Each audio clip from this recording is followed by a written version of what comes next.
Hello வணக்கம். இன்றைக்கி நம்ம வந்து ஷீலா மீன் குழம்பு எப்படி வைக்கிறதுன்னு பார்க்கலாம் வாங்க. நான் ஷீலா மீன் எடுத்திருக்கேன். நல்லா வாஷ் பண்ணி பீஸ் போட்டு வச்சுருக்கேன். தாளிப்புக்கு வெந்தயம், கடுகு, கருவேப்பிலை, கறிவடகம் இருந்துச்சுன்னா அதுவும் போட்டுக்கலாம். குழம்புக்கு ஏற்ற மாதிரி புளி, வெங்காயம், தக்காளி, மாங்காய், பச்சை மிளகா, கருவேப்பிலை நான் எடுத்து வச்சுருக்கேன். தேங்காய் கொரப்பாக அரைச்சி வச்சுருக்கேன். மிளகாத்தூள், மல்லித்தூள், சால்ட். அடுப்பு ஆன் பண்ணிக்கோங்க.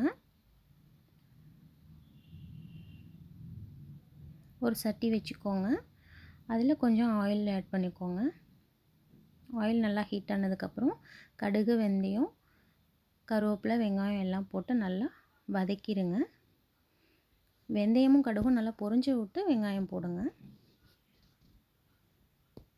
நல்லா வதக்கிக்கோங்க. நல்லாவே வதங்கணும், அப்போ தான் நல்லாயிருக்கும். நல்லா வதங்கட்டும்.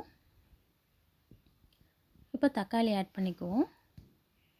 தக்காளி போட்டு நல்லாவே வதக்கிடுங்க.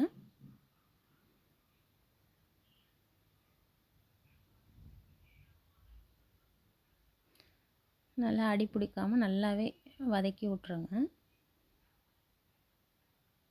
கொஞ்சோண்டு சால்ட் ஆட் பண்ணிக்குவோம். தக்காளி நல்லா கரையிற அளவுக்கு நல்லாவே வதக்கணும்.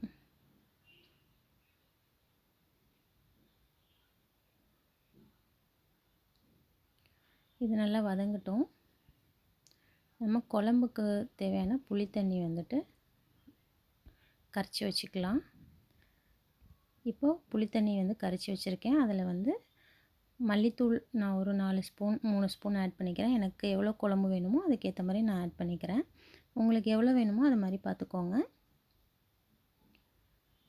மிளகாத்தூள் 1/2 ஸ்பூன் போடுறேன். அப்புறம் சால்ட்டு, அப்புறம் தேங்காய் அரைச்சதையும் நம்ம ஆட் பண்ணிக்கிறோம். இல்லை ஒரு 1/2 ஸ்பூன் மிளகாத்தூள் போட்டு இப்போ தக்காளி நல்லாவே வந்து கரைஞ்சிருச்சு. இதில் ஒரு 1/2 ஸ்பூன் மிளகாத்தூள் போடுவோம். நம்ம இதில் மிளகாத்தூள் போடும்போது நல்லா கலர் கொடுக்கும், நல்லாயிருக்கும். இது நல்லா வதங்கிருச்சு. இப்போ இந்த குழம்பு கரைச்சி வச்சுருக்கிறத இதில் ஆட் பண்ணிக்குவோம்.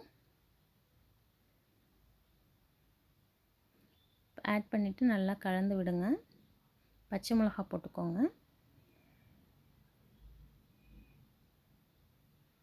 கலந்து விட்டுட்டு ஒரு 5 மினிட்ஸ் மூடி போட்டுருங்க. அது நல்லா கொதிக்கட்டும்.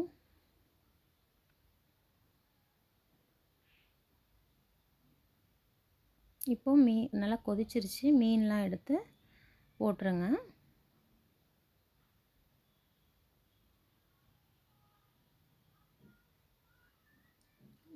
ரொம்ப போட்டு கிண்டக்கூடாது மீனை, அது இருக்கட்டும். அப்படியே ஒரு கொஞ்சம் நேரம் மூடி போட்டுருங்க. வெந்ததுக்கப்புறம் லாஸ்ட்டாக மாங்காய் போடணும். மாங்காய் போட்டுட்டு கொஞ்ச நேரம் நல்லா அது வேகட்டும்.